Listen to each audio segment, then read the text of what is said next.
Yo, what is up guys? Hope you're all having a fantastic day. Today we're going to be taking a look at all the Tsuba guards in Kunitsu, showcasing what they do and how to get them. The first set of Tsuba guards we're going to be looking at is the ones you unlock through just by purging all the defilement on every stage, which unlocks that box that you can open. So let's get right into it. So the first Tsuba guard we're going to be taking a look at is Zuzkao's or Zuzka's Flame. Probably butchered that. Now you unlock this one in a unique way, and that's by it literally being handed to you. And this is the only one where you actually just get it for free just by finishing the first level. Now the way this sword guard works, you perform 2 consecutive ground-based attacks. Now while this may not be super powerful, it can be good at picking off some of the stronger enemies, especially since it has a short charging period. It's alright, but it's not one I would really stay with later in the game.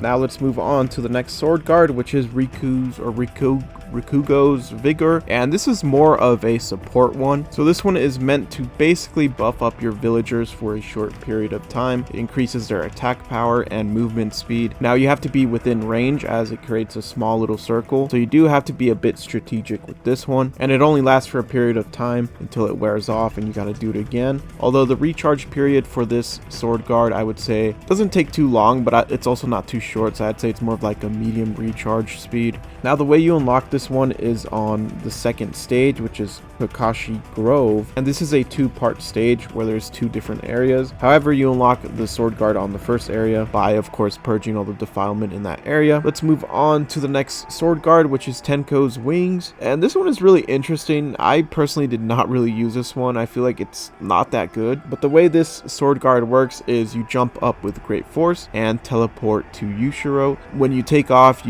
takeoff and landing will generate a shockwave that damages nearby seeds, and of course it depletes the enemy's resist gouge. Not really that useful, I would say. I feel like it would be more useful if there was more levels where there was like a lot of distance, but I feel like for the most part you don't really need that. Most of the time you do want to be nearby anyways. It does have a short recharge time, so you can use this pretty consistently, but I would say it's probably the worst sword guard in this game. Now the way you unlock this sword guard is by purging all the defilement on the 3rd stage, which is Yon Cavern. Now this has to be on the 2nd part of the stage is where you unlock it. Anyways, let's move on to the next sword guard, which is Toda's Snare, and this one I didn't really use as much, although I feel like it can be pretty useful. And the way you unlock this one is by purging all the defilement in the 2nd part of Enrai Village. So the way this sword guard works is you set traps that explode upon enemy contact. Up to 3 traps can be placed at a time, and of course it depletes the enemy's resist gouge. So it's basically just like mines that you could set around the map if you wanted to.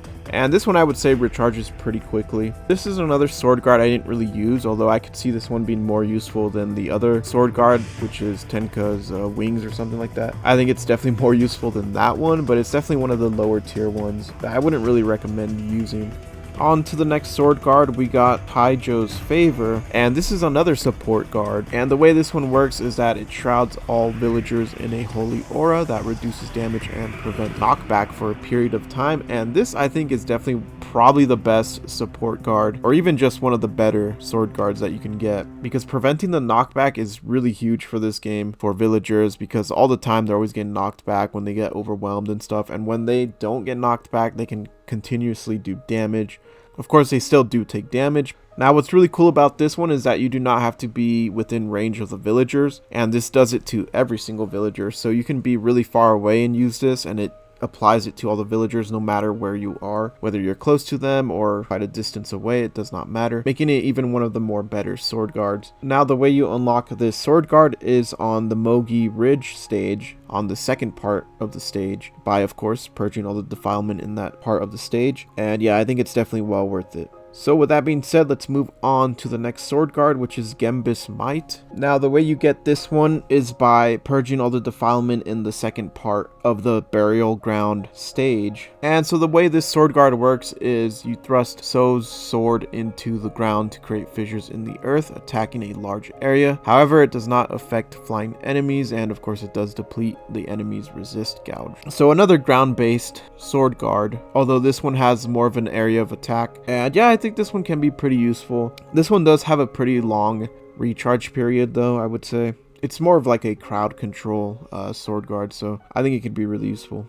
Of course, its downfall is that it has a pretty long recharge period, and you can't attack any air units. Anyways, let's move on to the last sword guard that you can get by just playing the stages and purging the defilement, and that is Henko's Sacrifice. The way you unlock this one is by purging the defilement in the first part of the Wind Cave stage. Now, this is a support guard, and it is a very interesting one because I never actually used it. I feel like it's not really worth it. But what this guard does is it exchanges So's life to completely heal villagers within range, and it also purifies cocoon villagers. And I'm gonna be honest, I think this is definitely one of the worst sword guards. I don't really see any reason to use this because, for one, you do have the shaman, which when you max upgrade it, I believe it's able to purify the cocoon villagers. So that already kind of, negates it, I feel like. I can only see this being used for like a very desperate attempt, like a very specific scenario where for whatever reason you somehow completely failed at having a good setup and you have a bunch of cocoon villagers. But at that point, you're kind of just doomed already. So I don't know. I feel like it's just kind of pointless. So those are all the sword guards that you can get by purifying the defilement on the stages. Now let's take a look at the sword guards you get by completing the challenges on these stages. So the first challenge sword guard we're going to be taking a look at is Bayoko's Claw,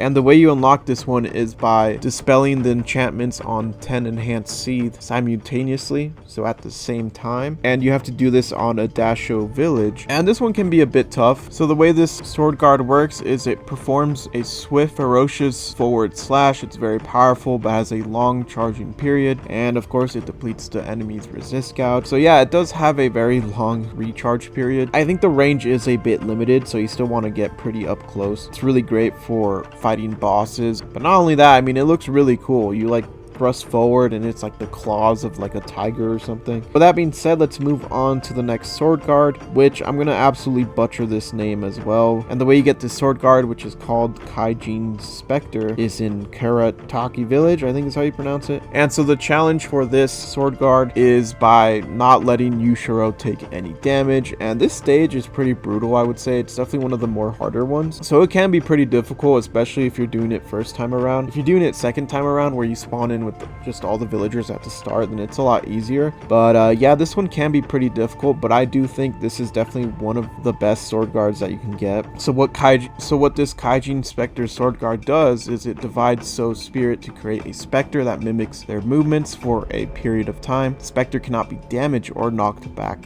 by enemy attacks, and yeah, I definitely do think this is one of the best sword guards you can use. I find myself using this one frequently ever since I unlocked it, because it basically just creates a double of yourself, so you're doing pretty much double the damage. It copies all your moves, even the special moves like the ones that take down the resist gouge and stuff like that. Not only that, but also your arrows, so you shoot double arrows, and it lasts a pretty long while. It does after a period of time go away. Now what's really cool about it is that the recharge period for this sword guard is pretty short, so it just all around makes it really good. Now there is a bit of, like, I would say a skill gap to this, because if you don't really know how to use it properly, then yeah, it's probably not going to be that useful, because the specter does kind of walk on its own. Like if you run into a wall or something, it's going to continuously walk, even if you're hitting a wall or something like that. So you kind of end up just separating and stuff. Now there is different commands for it. You can always recall it, and also when you lock onto an enemy, it just goes straight for that target. But you got to constantly be doing that, so if you're not like managing where the specter is and maybe not keeping an eye on it, then you're probably not going to be using it to like its full extent, because there's times where I just completely ignore the specter when, you know, there's a bunch of seed coming from this other way. I'm like, oh shoot, I gotta go defend that area, and then the specter just kind of walks off in like a random direction, because, you know, I'm not really focusing on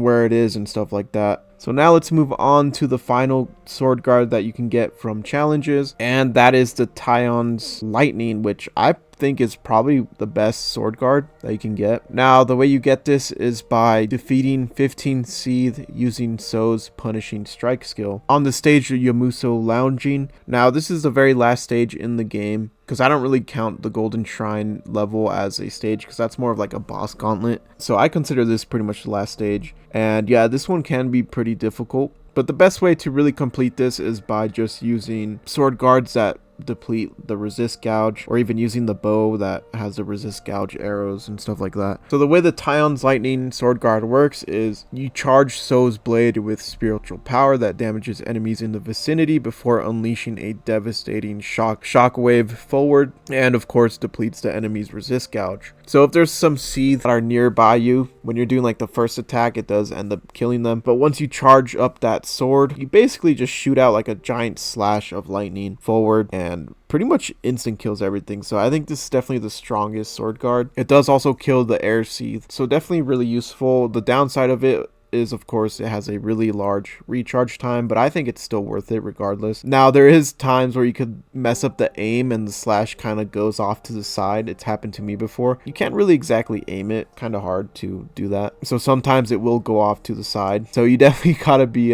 careful with where you aim this thing, like where you're facing and stuff like that. So those are all the sword guards you can get from challenges. Now let's move on to the last two sword guards that you actually get by doing the full village repairs. The first sword guard we're going to look at for the full village repairs is the Cochin's Ward. And the way you get this one is by completely repairing Ernie Village. And I think this is probably my favorite sword guard in the game because I use this throughout like every single level because I think it's just that useful. So what this sword guard does, it creates a barrier that thwarts and reflects seed attacks for a short time, damaging enemies that come in contact. It's basically just like a bubble shield that the seed can't get through, and if they attack it, they just pretty much essentially die or take the damage that, or it just reflects the damage that they do to the shield. And yeah, this is very life-saving because you can use this to block certain areas, or if you want to just shield like Yushiro or some villagers. I mean, it could be used for almost like anything. And the shield is pretty strong itself. It does take quite a few attacks until it breaks, and even if it does break, this thing does recharge pretty quickly. So I find myself using this pretty much for everything. I've used it in like every single level. I think this is like the one I didn't change at all. You know, I said Tao's Lightning is the best sword guard, or I guess this could be like the best support